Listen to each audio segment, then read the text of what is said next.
आपको कक्षा 6 और 7 की व्याकरण पढ़ा रही हूँ। तो आप सभी बच्चे ध्यानपूर्वक सुनेंगे। तो व्याकरण में है भाषा आपकी। भाषा किसे कहते हैं? भाषा जो हम मतलब अपने भावों को व्यक्त करते हैं, एक दूसरे से कहते हैं, वही भाषा होती है। और भाषा की परिभाषा मैं आपको बताऊंगी। प्रश्न भी दिया हुआ है आपका पाठ में, ये व्याकरण की बुक में पहला ही चैप्टर है भाषा का। तो भाषा का ये प्रश्न है आपका, भाषा किसे कहते हैं, इनके भेदों की भी व्याख्या कीजिए। तो प्रश्न आपसे पूछा है भाषा की परिभाषा यानी भाषा किसे कहते हैं। तो देखिए, एक दूसरे के समक्ष प्रकट करने के लिए, एक दूसरे के समक्ष प्रकट करने के लिए बोलना, सुनना, लिखना तथा पढ़ना जैसी कलाओं का प्रयोग किया जाता है। अर्थात भाषा विचारों तथा भावों के आदान प्रदान का साधन है। यानी जो भाषा है हमारी विचारों और भावों का आदान प्रदान है। जो हमारे व्यक्ति के विचार और भाव जो होते हैं, हम जो उन्हें बोलकर एक दूसरे से कहते हैं, वही हमारी भाषा होती है कि हम किस भाषा में कह रहे हैं। तो भाषा के भेद, भाषा के दो भेद होते हैं, यानी भाषा दो प्रकार की होती है। नंबर 1, अस्पष्ट भाषा। अस्पष्ट भाषा वो होती है जो हम समझ न सकें। देखो, जो भाषा स्पष्ट ना हो तथा समझ में ना आए उसे अस्पष्ट भाषा कहते हैं। जैसे पशु पक्षियों की भाषा और गूंगे मनुष्य की भाषा।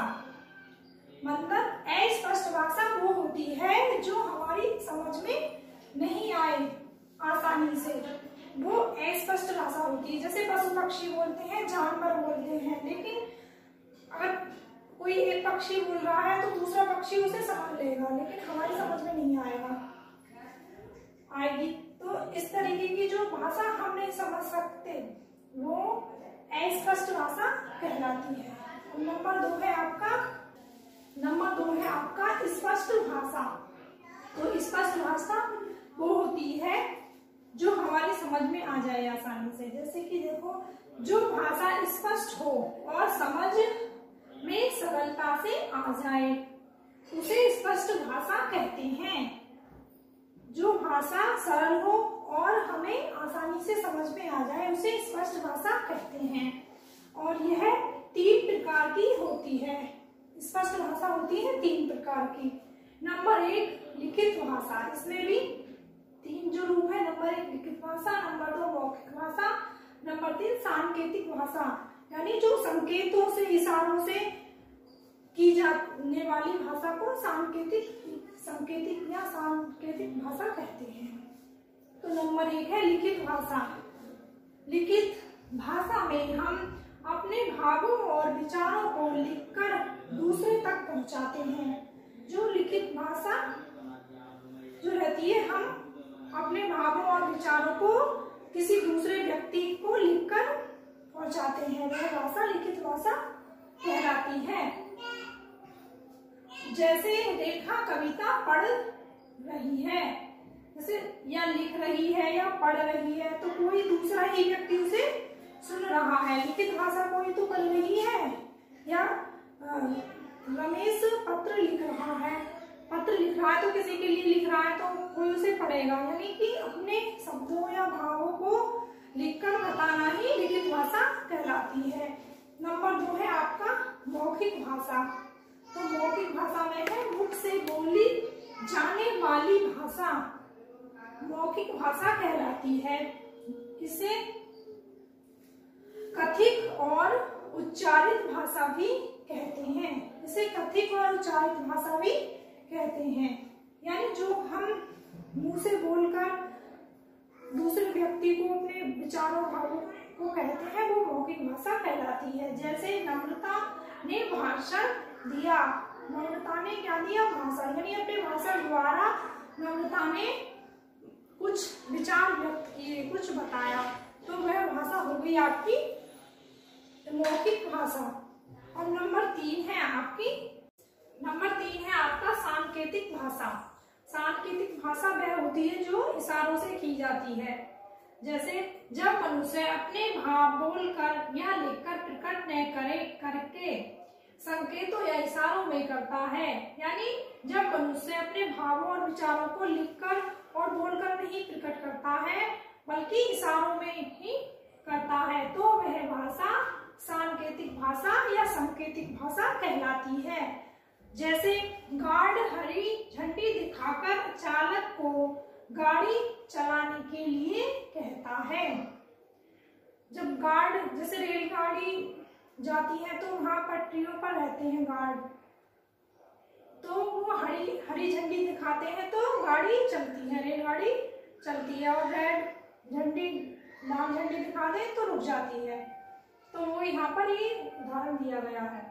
प्रश्न नंबर 2 है आपका, व्याकरण शास्त्र को परिभाषित करते हुए इसके अंगों का भी वर्णन कीजिए। व्याकरण शास्त्र यानी जो व्याकरण है हमारी, उसको परिभाषित करना है। तो व्याकरण शास्त्र की परिभाषा है, व्याकरण वह शास्त्र है जिसके द्वारा किसी भाषा का शुद्ध लिखना, शुद्ध बोलना तथा शुद्ध पढ़ना आता है। यानी जिस भाषा के अंतर्गत शुद्ध बोलना, शुद्ध लिखना और शुद्ध पढ़ना आता है वह भाषा व्याकरण भाषा कहलाती है। देखो, व्याकरण के 4 अंग या भेद होते हैं, यानी व्याकरण 4 अंगों की होती है, 4 प्रकार होते हैं व्याकरण के। नंबर 1 वर्ण विचार, नंबर 2 शब्द विचार, नंबर 3 है पद विचार और नंबर 4 है वाक्य विचार। यानी व्याकरण को 4 भागों में बांटा गया है। अब प्रश्न नंबर 3 देखेंगे, साहित्य समाज का दर्पण है कैसे? जो हमारा साहित्य है वो समाज का दर्पण है कैसे? भाषा के द्वारा ही ज्ञान प्राप्त किया जाता है और ज्ञान भंडार साहित्य का निर्माण करता है। यानी भाषा के द्वारा ही ज्ञान प्राप्त होता है हमें। जब हमें भाषा आएगी तो उसके बारे में जानकारी जो होगी वो हमारी भाषा से ही प्राप्त होगी। तो भाषा ज्ञान भंडार साहित्य का निर्माण करता है।